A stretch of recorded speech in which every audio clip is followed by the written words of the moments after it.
인사드립니다. 오늘은 외식하는 자들이라는 제목으로 말씀 증거할 때 오늘 말씀에 많은 은혜를 받으시기 바랍니다. 예수님께서 때가 되시니 유독 서기관들과 바리새인들을 강도 높게 비판을 하셨습니다. 무슨 때입니까? 예수님께서 십자가를 지실 때가 가까이 왔다라는 것이죠. 민심이 무서워서 선뜻 예수님을 어떻게 해야 될지 고민하며 민기적거리던 그들에게 예수님 십자가 처형을 단호하게 결심하도록 만든 장본인이 바로 예수님이셨던 것이었습니다. 예수님께서는 화 있을진저 외식하는 서기관들과 바리새인들이여 라고 말씀하셨습니다. 외식이 무엇입니까? 외식, 겉과 속이 다른 모습으로 겉으로는 하나님 앞에 경건한 모습을 보이는 것 같아도 속으로는 온갖 탐욕이 가득해서 그 겉으로 보이는 그 경건한 모습이 전부 가짜인 위선, 이것을 외식이라고 합니다. 또 외식하는 서기관들과 바리새인들이 교인 한 사람을 얻기 위하여 바다와 육지를 두루 다니다가 생기면 너희보다 배나 더 지옥 자식이 되게 한다고 했습니다. 자, 서기관들과 바리새인들은 사람들에게 하나님의 말씀의 진리를 가르치며 또 하나님께 바르게 인도해야 될 책임이 있는 영적 지도자들이었습니다. 여러분, 우리가 밖에 나가서 전도하는 이유가 무엇입니까? 전도 열심히 해서 교회 부자 만들려고 전도합니까? 아니면 교회가 부자 되는 건 나랑 상관없고 나는 내가 열심히 뭔가를 하나님 앞에 보여서 복받아서 내가 부자 되기 원한다. 그러려고 전도를 합니까?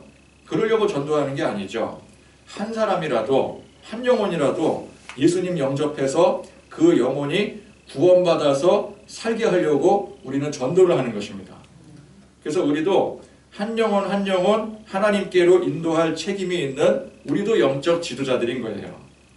자, 그런데 그런 막중한 책임을 지닌 영적 지도자들이 그렇게 한 사람 귀한 영혼을 그걸 바다와 육지를 두루 다니며, 우리도 그렇지 않습니까? 바다와 육지를 다니며 선교사들 파송하고 그렇게 해서 겨우겨우 한 사람 전도해 놓고는 그 귀한 영혼을 지옥 자식이 되게 한다는 것이에요. 오늘 예수님의 말씀은. 자, 하나님을 모르고 영접하지 않는 사람이 애초에 지옥의 자식이라고 한다면 그런 사람을 기껏 데려다가 하나님의 말씀을 가르치고 신앙 고백하게 해서 하나님의 자녀로 변화되게 하는 게 아니라 오히려 더 배나 더 지옥 자식이 되게 한다는 거예요. 이 얼마나 끔찍한 이야기입니까? 우리가 나가서 열심히 전도하는데 길 가는 사람께 막 붙잡아서 커피 꽁빵 이거 따끈하게 구운 겁니다 나눠주고 또 땀 뻘뻘 흘려가면서 또 전도 작정해서, 전도 작정 해봐서 알겠지만 여러분, 우리가 전도 작정해서 이 교회에 모시고 나오는 게 얼마나 힘든 일입니까? 그렇게 전도 작정도 어렵게 해서 겨우겨우 이 교회에 모셔와서 어떻게든 이 교회에 이제 신앙으로 정착하게 만드는데, 그렇게 힘들게 전도하고 모셔와서 교회 등록시킨 사람이 배나 더 지옥 자식이 되게 만들었다. 그러면 이게 얼마나 끔찍한 일입니까? 그러면 전도를 안 하니만 못한 거예요. 오히려 전도하면 큰일 나는 겁니다. 그죠? 자, 서기관들과 바리새인들이 그러면 어쩌다 그런 끔찍한 일을 행하는 사람들이 되어버렸습니까? 바로 오늘 말씀에서처럼 외식했기 때문이라는 거예요. 외식했기 때문. 자, 그들 스스로가 하나님의 진리에 바로 서지 못해서 그 마음에 이미 탐심이 가득 차 있는데, 그런 중심으로 사람들을 아무리 열심히 인도하고 가르쳐 봤자 오히려 그 사람들에게 더 악한 영향을 끼칠 뿐 전혀 선한 영향을 미치지 못한다는 것입니다. 그들 스스로가 외식하고 있기 때문에 가르침을 받는 사람들이 그 영향을 그대로 받게 돼서 똑같이 외식하는 자들이 되어버리는 것입니다. 하나님은 외식하는 것을 매우 싫어하십니다. 그래서 오늘 말씀에도 화 있을진저라고 말씀하시는 거예요. 그러니까 외식하는 자들에게는 화가 임한다라는 뜻입니다. 사람은 누구나 다 죄인입니다. 우리 중에 저와 여러분들 전부 다 포함해서 원래부터 죄인 아닌 사람이 있습니까? 나는 원래는 죄인이 아니었지만 이제 예수 믿고 의인이 되었다. 그렇다고 해서 우리 안에 죄가 없다고 자부할 수 있겠습니까? 가늠하다 붙잡혀온 여인을 정죄하며 돌로 치려고 할 때 그 자리에 있는 모든 사람들이 생각하기를 나는 적어도 저 악한 여자보다는 낫다. 내가 저런 여자보다는 의인이다. 근데 이게 대단한 착각입니다. 예수님께서 너희들 중에 죄가 없는 자가 돌을 던져라 말씀하셨을 때 그 누구도 자기 스스로 죄가 없다고 생각하지 못하는 거예요. 그냥 상대적으로 의롭다라고 생각할 뿐이지 죄가 없다고는 그 누구도 생각할 수가 없는 겁니다. 어느 누가 죄가 없다고 생각할 수 있겠습니까? 우리는 전부가 태생이 시커먼 죄인입니다. 그래서 그 죄를 깨닫고 부끄러워하고 야, 죄 짓지 말아야 되는데 또 내가 하나님 믿는데 의롭게 살아야 되는데 그렇게 의롭게 살고자 하는 사람은 그 마음 그대로 하나님을 찾게 되는 거예요. 하나님께 용서를 구하는 것입니다. 동창회에 나갔더니 생전 교회라는 데는 가보지도 않았던 친구들이 저한테 물어보더라고요. 야, 교회 나가면은 그 회개하는 거지? 그래서 제가 회개? 재정 관리하는 거? 아니 그거 말고 그 죄 이렇게 고백하고 용서 구하고 그래야 되는 거 아니냐?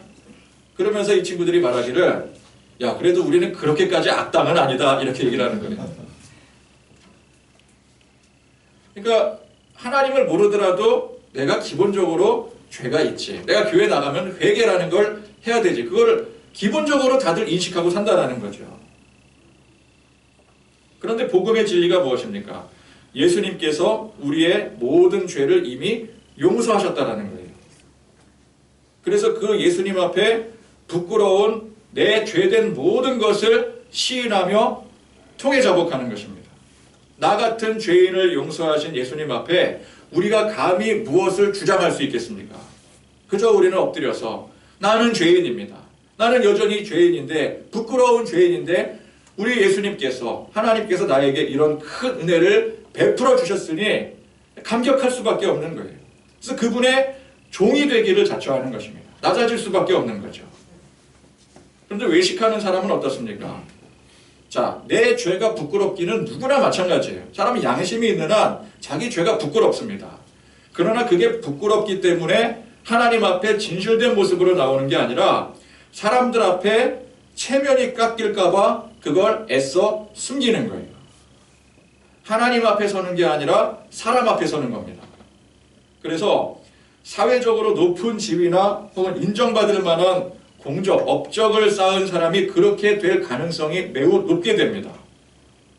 그러니까 사람들 앞에서 지위나 공적으로 인정을 받아야 되는데 그러면 내 연약한 죄된 본성을 들킬 수가 없기 때문에 그러는 거예요. 내가 어느 정도 위치가 있는데 내가 사람들한테 인정받고 있는 존재인데 내 연약한 죄를 들키면 어떻게 되겠어요? 그 인정을 못 받게 될 거잖아요. 근데 이게 꼭 지위나 공적이 높은 사람만 그런 것은 또 아닙니다. 그런 지위나 공적이 현재는 없더라도 마음속에 그런 것들을 탐하는 사람도 똑같이 내 연약한 이 죄된 본성을 들키기가 싫은 거예요. 아예 철면피해. 나는 죄고 뭐고 그런 거 다 모른다. 양심에 그냥 화인 맞은 사람이야. 그런 거 아랑곳하지 않고 살겠지만 대부분의 사람들은 그래도 양심이라는 게 있기 때문에 그래서 내가 이 위치가 있는데 내 양심상 거슬리는 이 일을 들킬 수가 없어. 그래서 위선을 행하게 되는 거죠. 그러니까 마음속에 세상을 탐하는 그 욕구가 끊이지 않는 사람이 자기 자신을 숨기고 외식을 하게 되는 것입니다. 근데 그렇게 이제 자신의 연약한 죄를 감추고 사는 사람 앞에 계속 감춰야 되고 내가 위치가 있으니까 들키면 안 되고 그게 습관화가 된 사람은 그게 습관화가 되어버려서 하나님 앞에서도 아주 자연스럽게 그 죄를 감추게 되는 거예요. 하나님 앞에 섰는데도 여전히 나는 내 위치를 가지고 나가는 겁니다. 그럼 죄를 시인하지 못하면 어떻게 됩니까? 내 죄를 시인하지 못해요. 그럼 어떻게 되는 줄 아십니까? 죄사함을 받을 수가 없는 거예요. 자, 예수님께서 십자가에 우리의 모든 죄를 못 박으셨습니다. 그래서 단번에 해결하셨어요. 세상 모든 죄를 예수님께서 십자가에 해결하신 거예요. 그런데 중요한 것은 그 사실만으로 우리의 모든 죄가 자동으로 해결되는 것은 아닙니다. 그걸 인정을 해야 되는 거예요. 그래 인정하고 그 인정한 그 당사자에게 그 죄가 자동으로 해결이 되어지는 것입니다. 그러니까 예수 안 믿고도 죄가 해결이 되는 게 아니에요. 예수를 믿어야 그 죄가 해결이 되는 거예요. 예수님을 믿어야 예수님께서 달리신 그 십자가의 효력이 비로소 발생하게 되는 겁니다. 그런데 애초에 자신의 죄를 인정하지 않는 사람은 예수님께서 내 죄를 위해서 십자가를 지시고 내 죄를 해결하셨다라는 그 사실 또한 인정할 수가 없는 거예요. 내가 죄가 없는데 그걸 어떻게 인정을 하겠습니까? 그러면 그 사람의 죄는 자기가 스스로 그 죄를 시인하기 전까지는 결코 해결될 수가 없는 거예요. 그래서 우리가 예수 믿으면 제일 중요한 게 뭐예요? 내 죄를 깨닫고 회개하는 거. 그렇죠? 내 죄를 예수님께서 해결해 주셨다는 것을 믿기 위해서는 내가 죄인이라는 것을 먼저 깨달아야 되는 거예요. 근데 그걸 깨닫지 못하면 죄의 해결이 없는 겁니다. 그래서 외식의 가장 큰 문제가 무엇일까요? 자신의 죄를 시인하지 못함으로 하나님의 구원의 백성에 이르지 못한다라는 거예요. 단지 그냥 위선이 가득하다, 욕심 가득하다 그 정도에서 끝나는 문제가 아닙니다. 구원받을 수 없는 상태에 이르게 된다는 거예요. 내 죄를 깨닫지를 못하니까. 그러니까 자신의 죄를 인정하지 못하면 결국 자기 스스로 의로워지기 위한 무엇에 집착을 하게 될까요? 행위에 집착하게 되겠죠. 내가 이제 내 스스로 속으로 내 부족하고 내가 뭐 이렇게 들키면 안 되는 그런 뭐 연약한 부분들, 뭐 실수하는 부분, 죄된 부분들 자기 자신도 알겠죠. 근데 그거를 고치기는 힘드니까 자꾸만 다른 모습으로 행위로 사람들에게 보여지는 모습으로 나가려고 그걸 자꾸 발전시키려고 집착을 하게 되는 거예요.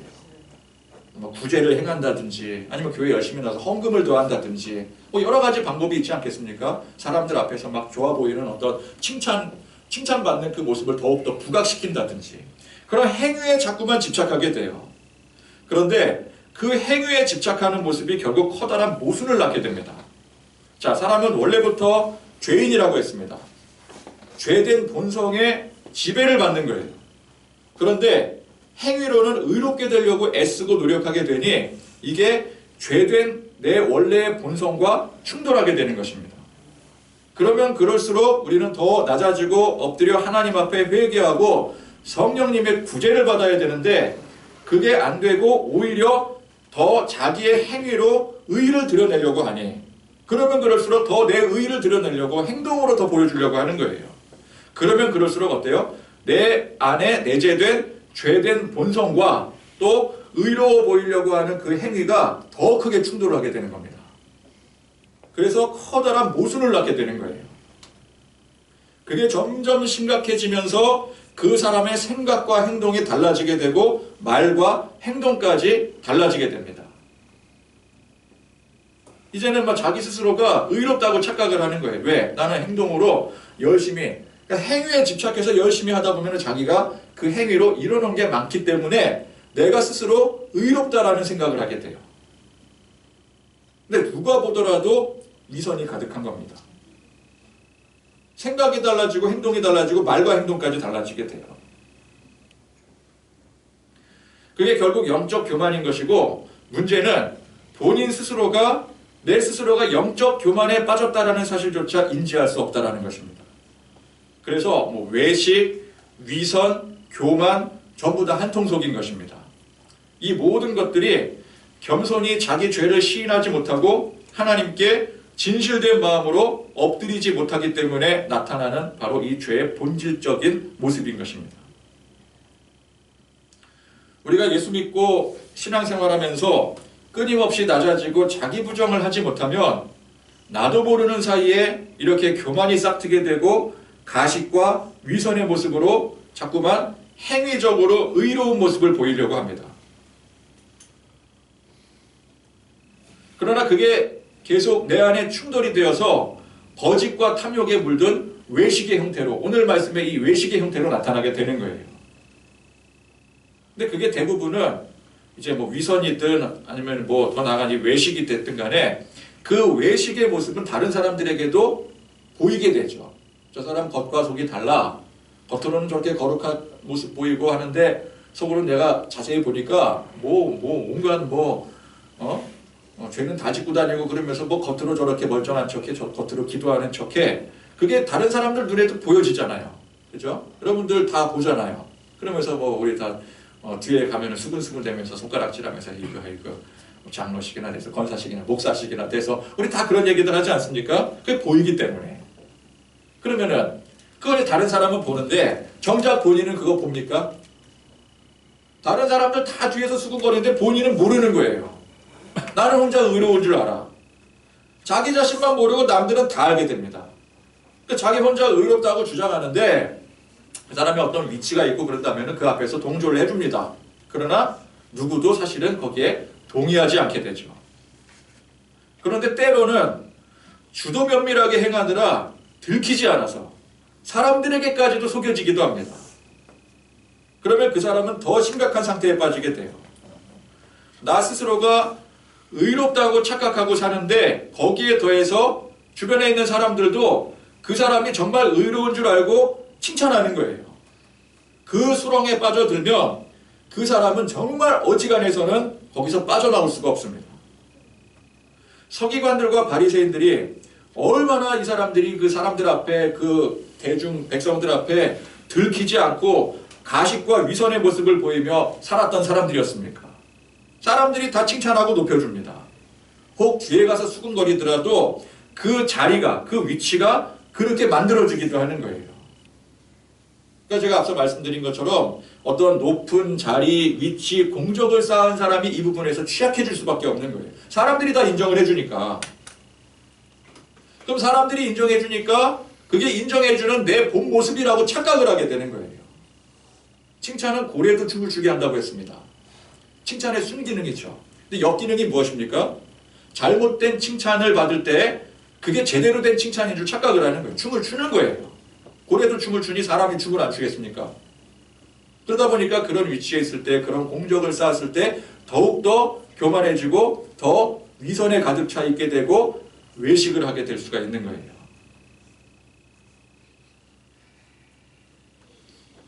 그러니 그런 부류의 사람들은 더더욱 자신의 죄를 깨닫고 통에 자복하기가 어려워지는 겁니다. 예수님을 만나고 하나님 말씀을 듣고 놀라운 이적을 체험해도 변화될 수가 없는 거예요. 서기관들과 바리새인들이 그랬잖아요. 서기관들과 그 바리새인들이 예수님을 얼마나 쫓아다닙니까? 예수님 쫓아다니면서 예수님이 얼마나 이 서기관들과 바리새인들에게도 말씀을 많이 하셨어요. 그리고 놀라운 이적과 표적 기사들 이런 거 바리새인들과 서기관들이 쫓아다니면서 봤잖아요. 그럼에도 불구하고 변화될 수가 없는 거예요. 워낙 그 교만의 틀이 너무 강하게 굳어져 있어서 사람들까지도 다 인정해주고 칭찬해주고 그러니까. 그래서 예수님께서 그렇게 외식하는 자들을 향해 화 있을 진저 강도 높게 비판하시는 것입니다. 그러니까 아예 대놓고 나 죄인이요 하고 사는 그런 죄인에게는 예수님께서 의외로 그렇게 하지 않으셨어요. 가만 보면은 예수님께서 화 있을 진저 하면서 비판하셨던 그 대상이 겉으로 의로워 보이고 겉으로 높아 보이는 사람들에게 그렇게 했습니다. 대놓고 죄 짓고 사는 사람들에게는 그렇게 말씀하시지 않으세요. 창녀, 강도, 살인자 그런 사람들은 누가 보더라도 죄인, 사회적으로 죄인이에요. 근데 그런 사람들이 자기 스스로도 죄인임을 알아요. 내가 죄 짓고 살아가니까 내가 뭐 사람들도 다 나한테 죄인이라 그러는데 세리가 직업 자체가 그 죄인은 아니지만 그 당시에 그 위치 자체가 동족들의 그 고열을 빨아먹는 거머리 같은 그런 존재들이었잖아요. 본인도 아는 거예요. 사람들이 다 그렇게 비판하고 손가락질 하는데요. 창녀, 나도 알아요. 내가 이렇게 사는 거 안 된다라는 거. 살인자, 말해 뭐 하겠습니까? 그거를 정당하다고 생각하는 사람이 어디 있겠어요? 스스로 다 죄인임을 압니다. 그래서 어떻게 생각을 해요? 나름대로는 나 이제부터 그렇게 살지 말아야지. 나 이렇게 죄 짓고 살면 안 되는데. 그런데 그러면서도 그 더러운 죄의 속성에 사로잡혀서 끝내 그 죄의 수렁에서 헤어나오지 못하고 있는 거예요. 창녀였던 막달라 마리아가 얼마나 후회를 하면서 살았습니까? 근데 그 직업을 버리지를 못하는 거예요. 근데 예수님께서는 그런 사람들을 향해서 화 있을진저라고 비판하지 않으셨더라는 것입니다. 오히려 그들을 불쌍히 여기셨어요. 그리고 항상 그들과 가까이 하시면서 은혜를 베풀어 주십니다. 그 예수님 곁에 얼마나 많은 그 당시 사회적 범죄자들이 회개하고 변화가 됩니까? 막달라 마리아 창녀였잖아요. 인생을 방탕하게 허비한 사람이었습니다. 그러나 예수님께서 그를 불쌍히 여기시고 은혜를 베풀어 주시니 그 모든 죄를 시인하고, 지금까지는 다 이렇게 살면 안 되는데 했던 걸 예수님을 만나고 이제 완전히 청산해버려요. 통회 자복함으로 예수님께 구원을 받게 되죠. 그래서 훗날 사도들 못지않은 훌륭한 복음의 사명자가 되더라는 것입니다. 십자가에 같이 못 박힌 강도 십자가에 못 박힐 정도면 얼마나 흉악한 죄인이었어요. 근데 예수님 앞에 스스로 죄를 시인함으로 구원받아 천국에 이르렀다는 것입니다. 자, 우리는 죄를 안 짓고 의를 행하며 사는 게 중요합니다. 맞죠? 그런데 이게 올무가 될 수가 있어요. 난 죄를 짓지 말아야 돼. 나는 의를 행해야 돼. 근데 죄를 짓지 않고 의를 행하려고 하다가 외식을 하게 돼버려요. 더 중요한 게 무엇이냐? 외식하지 않는 게 중요한 거예요. 그러니까 죄를 안 짓고 의를 행하기 위해서 자기 자신을 결국 돌아보지 못하고 외식을 하게 되면은, 그렇게 죄 안 짓고 의를 행하는 행위가 그게 무슨 의미가 있겠습니까? 그건 의를 행하는 게 아니라 자기 자신 스스로를 속이는 것입니다. 우리는 항상 하나님 앞에, 말씀 앞에, 십자가 앞에 겸손해야 됩니다. 그러니까 죄를 안 짓고 의를 행하는 것 이상으로 자기 부정을 하고 죄를 깨닫고 고백하는 게, 그게 먼저이고 그게 중요한 거예요.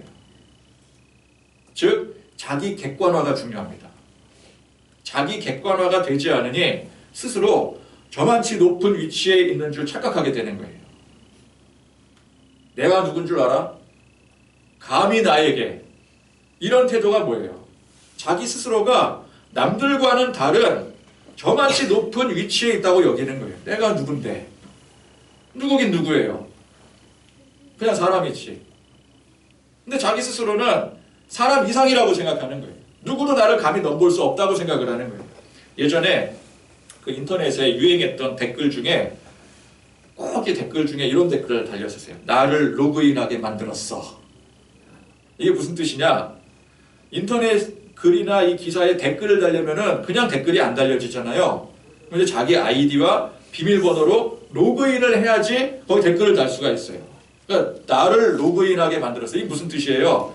내가 그렇게 아이디와 비밀번호까지 넣어가면서 댓글을 다는 정도의 수고를 하게 만들었어. 뭐 그만큼 이제 그 글이 내가 댓글을 달 만큼 뭐 되게 괜찮은 글이었다라는 것을 표현하는데, 그 이면에 나는 그만큼 대단한 존재다. 나를 이렇게 로그인을 하게 만들 정도로 이렇게 뭐 상대를 대단한 것처럼 칭찬하지만 사실은 누구를 높이는 거예요? 자기 자신을 높이는 거예요. 자기가 뭔데? 내가 이 글에 댓글을 이렇게 로그인까지 해서 달아주니 황송해 할 줄 알아라. 뭐 그런 태도 아니겠어요? 내가 누군데? 자기가 뭐 대단한 사람이라도 된 줄 착각하는 거예요. 자기 객관화가 안 된 사람인 겁니다. 교회 안에 그런 의식을 가지고 신앙생활을 한다면 먼저 그 의식부터 버려야 되는 거예요.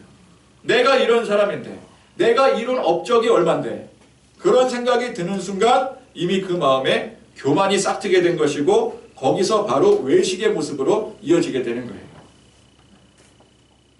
자리가 있을수록 더 그런 상황에 노출될 확률이 높다 그랬죠. 목사 중에서 내가 그래도 내가 교회를 이렇게 이끌어 왔는데, 내가 교회를 이렇게 만들어 왔는데, 내가 누군데, 내가 이룬 업적이 얼만데, 내가 어떻게 물러나, 내가 어떻게 다른 사람에게 이 교회를 넘겨줄 수 있어. 그게 이미 그 안에 위선이 가득 차게 된 거고, 외식의 모습이 그게 겉으로 그렇게 보여지게 되는 거예요. 내가 뭔데? 내가 만들었습니까? 성도들이 같이 만들었잖아요. 성도들 없이 교회가 일어납니까? 내가 아무리 능력이 뛰어나도 성도 하는 사람도 안 오면은 교회 부흥 못하는 거잖아요. 내가 혼자 이룬 게 아니에요. 근데 내가 혼자 이룬 줄 착각하는 거예요. 또 성도들이 아무리 많이 붙어도 성령님께서 역사하시지 않으면 아무것도 이룰 수가 없는 거예요. 내가 뭔데? 나는 아무것도 아닌 거예요. 근데 내가 마치 뭐 대단한 이만한 규모를 자랑하는 이 권세와 위세를 사람들이 칭찬해 주니까 내가 정말 그 위치에 있는 줄 착각을 하는 거예요. 평소에는 그런데 그 모습이, 그 외식하는 모습이 드러나지 않았어요. 왜? 외식이 뭐예요? 겉으로는 거룩한 척, 의로운 척 다 행하잖아요. 겉으로는 막 기가 막힌 말씀 선포하고 막 능력 행하고 그랬는데 결국 나중에 가니까 본심이 드러나게 되는 거예요. 내가 이 자리를, 이 위치를 내가 내려놓지 못하겠다. 내가 남에게 물려주지 못하겠다. 그게 결국은 드러나게 되는 겁니다. 자, 그런 영향은 본인에게만 해당되는 게 아니라는 게 더 큰 문제입니다. 서기관들과 바리새인들이 자기들끼리만 말씀 연구하고 자기들끼리만 학술 회의하고 그런 사람들이 아니었잖아요. 다른 사람들, 백성들을 인도해서 가르치는 사람들이었습니다. 그런 외식의 모습으로 다른 사람을 인도하고 가르치니 자기들과 똑같은 외식하는 사람들을 그냥 찍어내는 거예요. 그냥 그대로 내버려 뒀으면 어떻게 될지 모르겠는데 그냥 그런 사람들을 굳이 그냥 말씀의 표현대로라면은 바다로 가서 구석구석까지 가서 찾아내서는 그걸 그렇게 외식하는 모습으로 가르쳐 버렸으니 말씀 그대로 배나 더 지옥 자식이 되게 해버린 겁니다. 여러분, 이단 사이비가 무서운 게 뭡니까? 교주나 혹은 그 교주 신봉자들, 그 일부 사람들만 지옥 가고 끝나는 문제가 아니라 그로 인해서 수많은 사람들에게 영향을 미쳐서 함께 지옥 가게 만들어버리니 그게 무서운 것이죠. 우리 지난 시간 말씀에 우리는 결코 선동당해서는 안 된다고 했습니다. 세상은 달콤한 유혹으로 우리를 선동합니다. 선동은 예수님의 방식이 아닌 그건 마귀의 방식입니다. 사람들을 부추겨서 뭔가 그럴싸한 말, 그럴싸한 구호를 내걸어서 선동을 하며 모으는데 예수님은 결코 그런 방식을 행하지 않으셨습니다. 오히려 선동의 분위기가 될 것 같으면 그 자리를 피하셨어요. 그래서 분별하지 못해서 선동당해버리면 그 순간 지금까지 애써 쌓아왔던 그 진리가 무너지게 되고 그 악한 영향을 그대로 자기도 모르게 받아들이게 되는 겁니다. 교회가 그런 식으로 사람들을 모으는 게 곧 선동이에요. 여러분 진리는 우리가 나가서 열심히 전해 보셔서 아시잖아요. 여러분 진리를 우리가 진리 그대로 전하면 사람들이 받아들입니까? 진리를 진리 그대로 전하면 사람들은 절대 받아들이지 않아요. 그런 방식으로는 사람들이 모이지 않아요. 사람들 모으려면 어떤 방식을 해야 됩니까? 기가 막힌 방법, 획기적인 방안 이런 것들을 이제 연구를 해서 해야 사람들이 모이죠. 다른 방식으로 뭘 준다든지. 그래서 돈 풀면은 일단 사람들은 모이게 돼 있어요. 어느 교회 가니까 추첨을 해서 경품 추첨을 해서 세탁기 준대더라, OLED TV를 준대더라, 자동차를 준대더라. 자동차 주는 교회도 있더라고요. 대형 교회는 그런 교회가 있대요. 저도 잘 몰랐는데 그렇게 행사 때 경품 추첨해서 1등에 당첨되면은 자동차를 주고 그런 교회도 있대요. 또 솔깃하게 어제 포천시에서 행사 하더만요. 근데 이제 사람들이 혹시 이명웅이 왔대? 이명웅이 포천을 왜 오겠어? 그러는데 만약 이명웅이라도 이 교회에서 초청을 한다. 그럼 사람들 바글바글 모이겠죠. 그렇게 해야 사람들이 모이는 거예요. 우리가 해봐서 알겠지만 진리를 진리 그대로 선포하면 사람들 모이지 않습니다. 관심도 없어요. 그런데 진리가 아닌 다른 방식으로 사람들을 모아서 가르치면 그것은 더 이상 진리가 아니게 되는 것입니다. 우리는 진리를 선포해야 되는 거예요. 진리를 진리 그대로 선포해야 되는 겁니다. 사람들이 모이건 모이지 않건 어떻게 평가를 하든 간에 우리는 예수님의 방식대로, 성령의 방식대로 진리를 진리 그대로 선포해야 되는 거예요. 16절에 누구든지 성전으로 맹세하면 아무 일 없거니와 성전의 금으로 맹세하면 지킬지라 하는도다. 자, 이게 누가 그러는 거라고요? 지금 서기관들과 바리새인들이 그렇게 가르친다라는 것이죠. 성전으로 맹세한다라는 말은 하나님 앞에, 하나님의 말씀 앞에 맹세하고 결단한다라는 뜻입니다. 그러나 성전의 금이 무엇입니까? 돈을 걸고 맹세한다라는 뜻이에요. 말씀을 걸고 내 신앙을 걸고가 아니라 돈을 걸고 소위 금품 강요, 헌금 강요하는 거예요. 어디서 많이 듣지 않았습니까? 어디 가면 많이 들을 수 있어요? 일단 이단 사이비 가면 많이 들을 수 있고요. 또 그 왜곡된 이상한 부흥회 같은 데 가면은 이상한 기도원 같은 데 가면 많이 들을 수 있는 소리입니다. 근데 이게 그 당시에도 똑같았어요. 돈 가지고 오라는 거예요. 돈을 많이 가져올수록 복을 더 많이 내려주겠다는, 누가 주겠다는 겁니까? 자기가 주겠다는 겁니까? 18절도 마찬가지입니다. 누구든지 제단으로 맹세하면 아무 일 없거니와 그 위에 있는 예물로 맹세하면 지킬지라 하는도다. 예물 안 가지고 오면 아무 일도 일어나지 않는데요. 헌금 가져와. 헌금 가져와야 복 받아. 그럼 그냥 가져오면 되겠습니까? 많이 가져와. 많이 내. 11조가 뭐야? 10의 9조까지 돼. 그래야 100배, 60배, 30배 복을 받아. 이러는 거예요. 그 당시에도 똑같은 거예요. 제단은 하나님의 거룩한 성소입니다. 하나님 앞에 예배자의 모습으로 그 마음의 중심으로 나오는 것을 의미하는 거예요. 그러나 서기관들과 바리새인들은 그 제단이 아니라 거기에 드리는 예물, 제물, 그걸 중요시 여겼다는 것이죠. 여러분, 이게 단순히 돈 욕심, 물질 만능주의 이걸 말하는 게 아닙니다. 서기관들과 바리새인들 마음속에 이미 이 세상 욕망이 가득 차 있었다라는 것을 말씀하고 있는 거예요. 우리 이제 이렇게 사람들 평가할 수 있어요. 저 사람은 다 좋은데 돈 욕심을 그걸 놓지를 못해. 그게 한 가지가 문제야. 저 교회 목사님은 참 말씀도 좋고 참 신실하시고 성도들도 많이 모이고 참 다 좋은데 돈에 관해서, 재정에 관해서 투명하지 못해. 여러분, 그런데 이게 단순히 돈 한 가지에만 문제가 있는 게 아니에요. 세상 욕망이라고 하는 것은 결국 어떠한 형태로 드러나게 되어 있습니다. 그것이 돈이 될 수도 있고 명예가 될 수도 있고 또 지식이 될 수도 있고 기타 다른 여러 가지 형태로 드러날 수가 있어요. 그런데 이렇게 드러나는 모든 형태들의 가장 대표적인 게 무엇일까요? 그게 돈이에요. 세상 물질이고 세상 물질의 대표가 무엇입니까? 그게 돈이에요.